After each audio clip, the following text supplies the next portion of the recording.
Hola, ¿qué tal? Te doy la bienvenida a nuestro último capítulo de la segunda temporada de Anvil Talks. Este es el capítulo número 10 y te recuerdo que todos los capítulos que ya tenemos grabados están en nuestro canal de YouTube para que los puedas ver en aquellos momentos que dices, voy a escuchar algo realmente interesante. Bueno, hoy vamos a hablar de la innovación en el sector de la salud. Y para ello contamos con Eva Aurín, que es experta en innovación en el sector de la salud durante muchos años. Muchísimas gracias por estar con nosotros. Gracias a vosotros por invitarme a participar.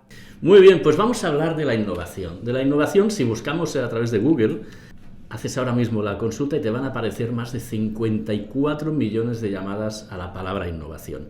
Es una palabra de dominio público, ¿no? Todo el mundo habla de innovación, a veces no sabemos realmente lo que quiere decir y sobre todo no somos capaces de dimensionar la trascendencia que tiene la innovación en nuestra sociedad, en el entorno en el que vivimos, en el que nos movemos en nuestro día a día. Hablar de innovación, pues muchas veces es algo confuso, ¿no? Pero al final es cambiar algo. Ya sea porque algo que existe lo cambiamos para mejorar en algún aspecto o creamos algo nuevo. En todo caso, lo que es la innovación pues es este punto de cambio y de incorporación de nuevos elementos que realmente nos van a ayudar. Si miramos a nivel económico, la OCDE en el año 2021 publicó los datos de innovación a nivel de los países miembros y resulta que a nivel de PIB de los diferentes países, la media está en el 3,01% de dedicación a la innovación. España, en el año 2021, estábamos al 1,43%, en la posición número 30. Liderando este ranking, pues nos encontramos con Israel, Corea del Sur, Estados Unidos. No vamos a valorar este número, pero sí que la primera pregunta va a ir en el sentido de, a pesar de estos números que son muy fríos y objetivos, ¿tú cómo lo ves, Eva, a nivel de lo que es el mundo de innovación dentro de España? ¿Cómo percibes la situación? A ver, yo creo que somos uno de los países más innovadores, pero sí que es verdad que yo creo que es importante diferenciar mucho entre la innovación y lo que es la investigación, porque muchas veces la gente confunde lo que es innovación y investigación, sobre todo en el tema de la salud. Hay bastante dudas entre qué es una cosa y la otra. Y como bien has dicho tú, la innovación al final es hacer cosas diferentes para mejorar algo que no está funcionando. Realmente en el sector salud en España yo creo que somos muy innovadores. Pero sí que es verdad que el ser públicos está a veces haciendo que no avancemos tan rápido como quizás en otros sectores que son privados y es más fácil innovar. Sí que es verdad que estos últimos años ha habido una evolución y cada vez los hospitales se dan cuenta que tenemos que innovar. ¿Por qué? Porque el sector actualmente, como todos sabéis, es totalmente insostenible, ya no por la pandemia, sino que la pandemia al final ha despertado cosas que realmente no estaban funcionando y ahora se han visto más evidentes, sino que realmente tenemos muchos problemas. ¿Por qué? Porque tenemos la suerte de vivir más, pero al final de vida pues no acabamos de llegar bien, no tenemos personal suficiente, tenemos el sistema colapsado y entonces o innovamos, es que es la única manera de poder avanzar. Por esto, realmente en estos últimos años se ha visto una aceleración en lo que es la innovación. Y sobre todo importante, lo que decía en el sector salud, ver que no hace falta que sean grandes innovaciones, que no hace falta que hagamos la gran patente, sino que pequeñas innovaciones en los hospitales o en un centro de atención primaria ya hacen que podamos mejorar el sistema de atención del paciente. Con lo cual, yo te digo, creo que somos muy innovadores en España comparados con otros países. Yo he participado en proyectos europeos, con Suecia, con UK, con Francia, y realmente al principio vas con un poco de miedo de, ostras, pues igual España no somos... Y no, y te das cuenta de que realmente estamos pisando fuerte y que realmente los números son muy interesantes. Y esto que estás diciendo, por ejemplo, desde la óptica de patentes, ¿no? Porque al final la innovación se tiene que medir en algo, no solo a nivel de dinero que invertimos, sino al final ver que hay un resultado, ¿no? Si miramos a nivel de patentes, estuve consultando que el sector salud representa el 40% de las solicitudes europeas de patentes. Es decir, que aquí en España, ¿no? Dices, bueno, pues es muy significativo, ¿no? Este 40%, al final estamos hablando, pues, entorno salud, sanidad, es decir, el bienestar, ¿no? Que es el elemento básico, ¿no? que necesitamos. Entonces, una pregunta que puede ser un poco etérea, ¿no? Es decir, tú por la experiencia, es decir, ¿tú crees que realmente toda esta innovación que se está produciendo en el mercado español realmente es algo que llega a la gente, que llega a los pacientes? Y sobre todo también, ¿cómo podemos distinguir de una buena idea a aquello que dices, bueno, es una buena idea y va a tener resultados, ¿no? Y ideas de negocio. Pues ahí has puesto el dedo en la llaga. Además, pues la semana pasada hubo una jornada de recerca e innovación referente a por qué no está llegando lo que dices, ¿no? Estas nuevas tecnologías, esto que se está realmente innovando, ¿por qué no está acabando de llegar al mercado? No hay esa transferencia, está costando mucho. Como te decía, uno de los grandes problemas es que es el sector público. Hay muchísimas buenas ideas. Realmente, ¿cómo valoramos que una buena idea tiene sentido? Es porque realmente está intentando solucionar un problema que existe. O sea, no es una idea porque es muy bonita, muy interesante, porque es un robot, porque es una tecnología, una app, no. Es decir, ¿cuál es el problema que quiere solucionar? Si no soluciona un problema o no aporta valor, no es una innovación. Entonces, partiendo de esa base, hay muchísimas innovaciones que se hacen, en este caso en los hospitales, que realmente muchas veces llegamos a la prueba piloto y que a veces las empresas privadas incluso apuestan y participan de alguna manera económica o con recursos a que se pueda llevar a cabo este piloto, pero después nos topamos con el problema de las licitaciones públicas y las contrataciones públicas, que esto es un problemón grandioso, que está haciendo que tengamos lo que se llama pilotitis, muchísimas buenas ideas que se están quedando en el piloto y que no pueden tirar para adelante porque una vez se tienen que incorporar a lo que es el proceso asistencial habitual, tiene que pasar por lo que es una licitación pública y muchas veces las licitaciones no las gana quien tiene la mejor idea, sino quien pone el mejor precio. Entonces ahí tenemos un problemón que no sabemos y se están haciendo grupos, incluso AT Health, que no se conoce, que es el Instituto de Tecnología de la Unión Europea, está mirando a ver cómo podemos hacer el circuito más rápido. Hay un grupo para Fast Track para intentar adelantar y hacer que esta innovación llegue al mercado y llegue a los usuarios, pero realmente hay un problema bastante importante ahí con la cantidad de ideas que hay y la verdad es que el que está en innovación es bastante frustrante ver que no acaba de llegar al paciente o al profesional, porque hay muchas innovaciones que no pensemos solo siempre en el paciente, que también pensemos que el profesional es súper importante, que siempre decimos, paciente en el centro, mejor asistencia al paciente, pero el profesional, ojo, que si el profesional no lo cuidamos, tampoco le va a poder dar una buena atención al paciente, ¿no? Entonces hay muchísimas innovaciones en los dos lados, pero están faltando ese último escalón de llegar realmente a hacer esa transferencia al mercado. Y a nivel de, es decir, este punto de transferencia, claro, es decir, por un lado, digamos, todo proceso de innovación, proceso de mejora, bueno, tiene una parte económica, obviamente, es decir, detrás, si no hay inversión, pues no podemos innovar, ¿no? Realmente, porque al final son horas de investigación, ¿no? Pero luego, a nivel de estas barreras, ¿no? Es decir, estás manifestando pues una serie de barreras, diríamos, incluso burocráticas, ¿no? En este sentido. Y claro, y sobre todo cuando juegas en el ámbito de la administración pública, ¿no? Que dices, a lo mejor a nivel de empresa privada igual no es tanto, igual es más el peso de la inversión que no ese otro peso, ¿no? Burocrático.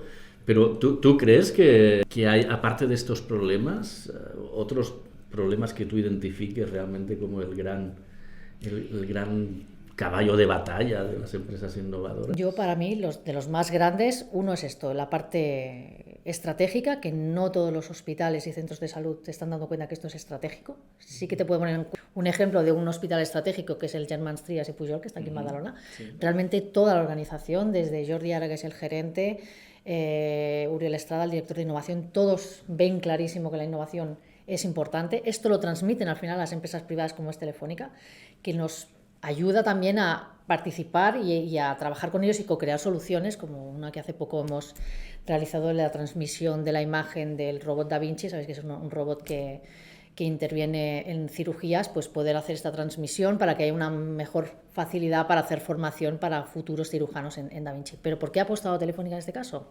Como cualquier otra empresa, porque ve que realmente desde arriba hay una estrategia. Esto está fallando, o sea, no todo el mundo ve esta estrategia.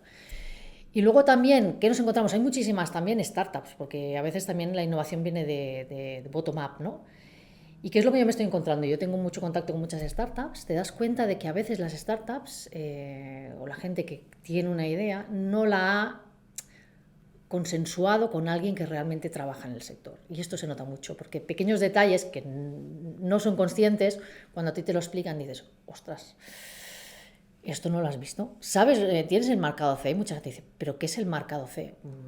Perdón, o sea, no sabemos qué es el marcado C, tenemos un problemón, ¿no? O sea, que sí que es verdad que el mercado CE legislativamente es importante, pero para mí no es un stopper, porque una vez la empresa tiene una idea que realmente cubre una necesidad y estratégicamente el sector, el centro, el hospital, ve que tiene sentido, el hacer el mercado CE te puede costar un año. Pero no es tan complicado y yo creo que este no es uno de los stoppers, es más un tema de visión estratégica. Vale, entonces, por ejemplo, esta parte de que hablas del mercado CE no deja de ser la parte regulatoria, ¿no? Es decir, la parte de yo este producto innovador, es decir, cómo lo pongo en mercado, y en el mercado, pues hay unas exigencias porque es una nueva terapia, un producto sanitario, es decir, al final sabes que tienes que ir a parar a la Agencia Española del Medicamento, productos sanitarios, organismos notificados. Entonces, digamos, esto realmente es algo que entiendo yo que las empresas, si ya tienen solvencia y todo esto, pues lo incluyen, pero en cambio las startups se encuentran con esta situación y entonces, digamos, esta parte de definir esta hoja de ruta, digamos, tú, a nivel de las empresas que vas conociendo, ¿crees que lo tienen resuelto? ¿Necesitan ayuda? ¿Cómo lo gestionan? Yo creo que hay mucho desconocimiento, sobre todo por lo que te decía, por las startups que al final tendríamos que aprovecharlas más, porque hay muchísimas startups buenísimas con buenas ideas que se están yendo. Y yo creo que es que les falta este guiado, también por los stoppers que se encuentran con el sistema público, licitaciones, y esto es otra historia, ¿no? Pero les falta mucho conocimiento, no se acercan quizás a las empresas que igual les podrían dar esta ayuda para primero saber que existe el mercado C, que yo creo que es lo primero, y luego saber cómo lo tienen que hacer, porque ellos al final son innovadores y muchas veces pues no tienen ni idea de todos los temas legislativos, y si no sabes, yo creo que sí que necesitas una ayuda de alguna empresa que realmente te eche un cable y te diga, mira, pues estos son los pasos que debes a seguir. Y una de las cosas que se me ha olvidado antes decirte de temas de stoppers, y muy importante porque ahora está súper en auge todo el tema de la inteligencia artificial, es el acceso a los datos. Pero aquí ya son las startups y las grandes empresas. O sea, es casi imposible poder acceder a los datos del sector público. Es casi imposible, incluso desde dentro. Hay un miedo tremendo. Y mira que hay todas las ciberseguridad, encriptación, o sea, todas las medidas para tener protegidos los datos, pero en sanidad no está avanzando lo que es todo el tema de la inteligencia artificial por bastante miedo de lo que es las instituciones públicas, ¿vale? Sé que esto venía de la otra pregunta, pero es que no me lo quería olvidar. Pero sobre todo los startups, yo lo que les recomendaría, si hiciera ahora una recomendación, sentaros con alguien que sea del sector y entienda, y tener a alguien de legal o tener la asesoría de alguien que os explique qué pasos tenéis que seguir. Porque tengas una muy buenísima idea, como no tengas ese mercado C, no vas a pasar un piloto y volveremos otra vez al mismo punto. Y sobre todo asesórate de gente que conozca el sector, porque pequeños detalles que para ti son una tontería realmente pueden hacer que esa idea no siga adelante y que la startup no tenga ningún sentido. Y a nivel de estos datos que estás diciendo, claro, entiendo yo que es un poco la base científica, ¿no? En definitiva, de la que tienes que partir para obtener esa evidencia científica de que tu método, tu producto, tu solución realmente pues te está llevando al resultado concreto. Hoy en día, por ejemplo, a nivel de lo que es el ensayo clínico, se está hablando mucho de lo que es el real world data, ¿no? Es decir, realmente, pues cómo nos encontramos con la información de los pacientes, ¿no? Pero claro, aquí nos encontramos protección de datos, ¿no? El tema de GDPR, que los datos de salud, además, son los más críticos, ¿no? Entonces, es decir, toda esta parte, ¿tú has tenido alguna experiencia de decir, oye, cómo se acercan, cómo se puede gestionar esto? A ver, sí que es verdad que para conseguir estos marcados C y demás tienes que hacer al final un ensayo clínico, aunque no sea con personas, sino con un ensayo clínico a nivel pues, de una app, ¿no? Normalmente ahí lo que te cuedas más problemas quizás es en el comité de ética, porque el comité de ética muchas veces, ahora me parece que ya es obligatorio tener un delegado de datos que entienda de lo que son los datos, porque es que antes no había nadie que entendiera, con lo cual, si había sobre todo proyectos de inteligencia artificial, eso era un stopper, era dar vueltas y venga, vente ya de aquí un mes, volvemos a mirarlo y eso se hacía eternísimo. Si son proyectos que no son de inteligencia artificial, que al final es de generar datos, yo que sé, en proyectos de realidad virtual, apps, 3D, no te encuentras esos stoppers, porque realmente los comités de ética pues no ven tantos problemas, realmente todo queda anonimizado, no sale del centro, sobre todo también el miedo a ir al cloud, eso también es pánico lo que hay, parece que poco a poco se va perdiendo este pánico, porque es que no hay otra manera de hacer inteligencia artificial si no vas al cloud. Donde yo creo que están los principales stoppers es cuando es un proyecto de inteligencia artificial, que además es una de las tecnologías que nos va a ayudar más al sector, porque va a descongestionar, porque va a ayudar al diagnóstico, porque va a hacer una medicina más personalizada, pero en cambio es la que nos estamos encontrando más problemas, e incluso existen cooperativas de pacientes que dicen, yo mis datos los quiero donar a la farma tal o al que sea para que hagan investigación, porque al final no olvidemos que los centros no son los garantes, o sea, son los garantes de la información, pero no son los dueños. Entonces ahí hay un debate que daría para 3 o 4 podcasts, ¿no? El tema de los datos, la inteligencia artificial, la ética y todo lo que nos viene. Sí, es interesante, y esta parte de inteligencia artificial que lo hemos tratado en diferentes episodios, ¿no? de nuestro podcast. Realmente, pues bueno, ahora se están poniendo una serie de elementos, ¿no? Para intentar poner orden, proteger las personas.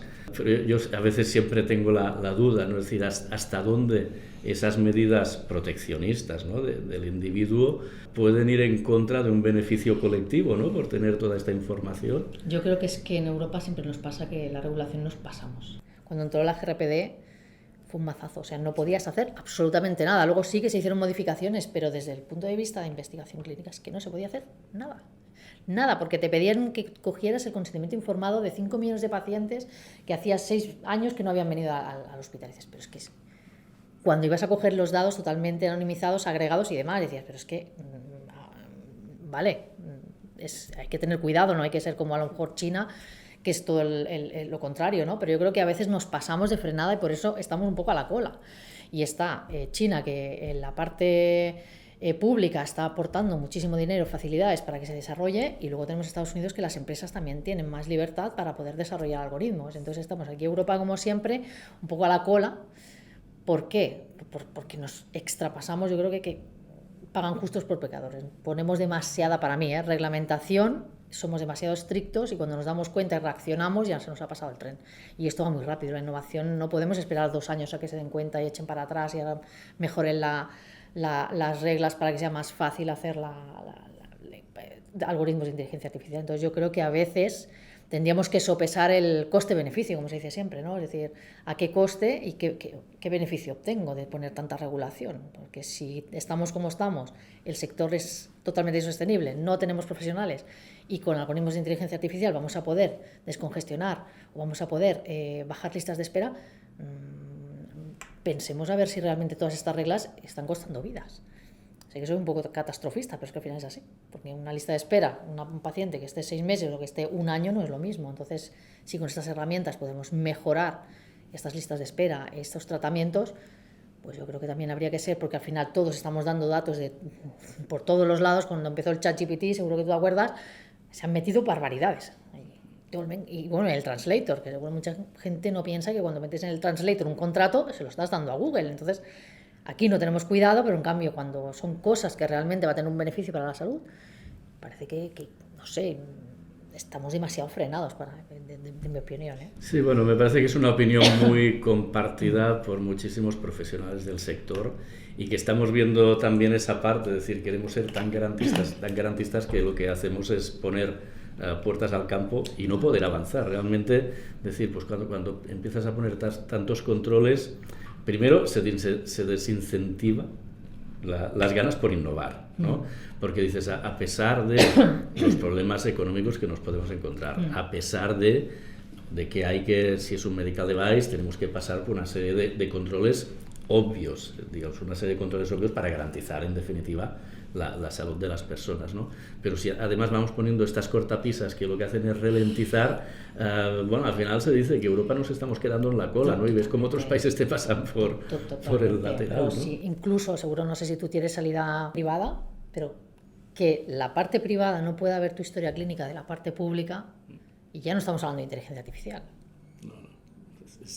Para mí es que no entra exacto, mis datos, porque sí. Si yo me han hecho una radiografía en la privada, no la pueden ver en la pública, o viceversa, ¿no? Si yo me voy a la privada, al final es por descongestionar la parte pública, pues ¿por qué no pueden ver mi historia clínica en la parte privada? Pues es que el tema de los datos realmente es para hacérselo mirar. Yo cuando hace poco ha habido el PERTE de salud de vanguardia, seguro que lo habéis oído, un montón de financiación europea para el Gran Data Lake, todas las comunidades autónomas van a tener una base de datos compartida. Yo cuando lo oí dije, ya serán mis ojos que lo vean, porque es que cuesta muchísimo. Yo sigo sin entender por qué, porque al final los datos son míos, sí. Y yo quiero que el de la parte privada lo vea.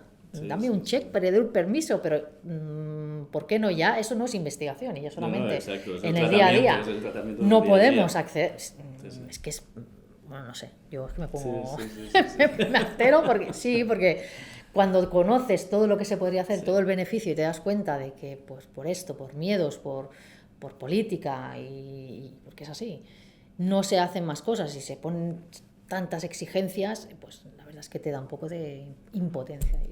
Entonces, un poco ya para ir cerrando, es decir, por lo que estás diciendo, potencial de innovación tenemos muchísimo. Te muevas por donde te muevas, estamos nosotros hablando del sector salud, ¿no? Porque es el que conocemos, pero sabemos que en cualquier sector hay muchísima innovación y que justamente hoy en día necesitas todos estos datos para poder demostrar, para poder trabajar. Y realmente pues ya no solo el tema de normativas que tienes que cumplir, sino que realmente todo este acceso a los millones de datos que hay están inaccesibles y entiendo que las empresas innovadoras no son capaces de vislumbrar cómo poder llegar a toda esta información. Pero sobre todo lo que te decía es la parte de inteligencia artificial, que no nos quedemos en que solo la innovación es inteligencia artificial, sino que hay muchísima innovación, pues ya te digo, realidad virtual, realidad aumentada, el 3D, lo que es toda la impresión 3D, es brutal todo el avance que está habiendo, o sea, hay muchísimas más innovaciones, lo que pasa que sí que es verdad que la inteligencia artificial es la que va a tener más impacto, pero que aún no lo vemos, pero sí que lo va a tener, pero las otras innovaciones siguen su curso. Realmente yo creo que España es un país, cuando trabajas con otros países, que tenemos la facilidad de rápidamente adaptarnos al cambio. Yo creo que eso al final es innovar, porque yo lo he visto en proyectos europeos, ¿no? Pues tenías una guía, una línea y ha habido un problema y rápidamente nos hemos rehecho y pensado y vamos a munar la manera, y otros países nórdicos son más cuadrados, ¿no? Entonces yo creo que aquí tenemos la facilidad realmente de rápidamente buscar alternativas, buscar una solución y buscar esta guía, pero nos queda un poquito ordenarlo, facilitar todo lo que son acceso a datos por la inteligencia artificial, que las startups tengan también un poco más acceso al clínico para que también lo que hagan, pues que no pierdan el tiempo y al final tenga un impacto. Y luego mirar también, que se lo miren alguien, la contratación pública, porque está siendo un stopper importante. Pues sí, realmente todos estos puntos son de mucho interés y que realmente la innovación pues en cada sector, ¿no? Pues va a tener sus pequeñas barreras o grandes y bueno, pues la verdad es que con esta explicación que nos has estado prestando en base a tu conocimiento, pues yo creo que bueno, que a quien nos está oyendo seguro que ha sido de mucho interés y seguramente pues igual le has orientado en algunos aspectos a mejorar. Muchísimas gracias, Eva, por estar con nosotros. Un placer. Y bueno, y a ver si podemos seguir innovando.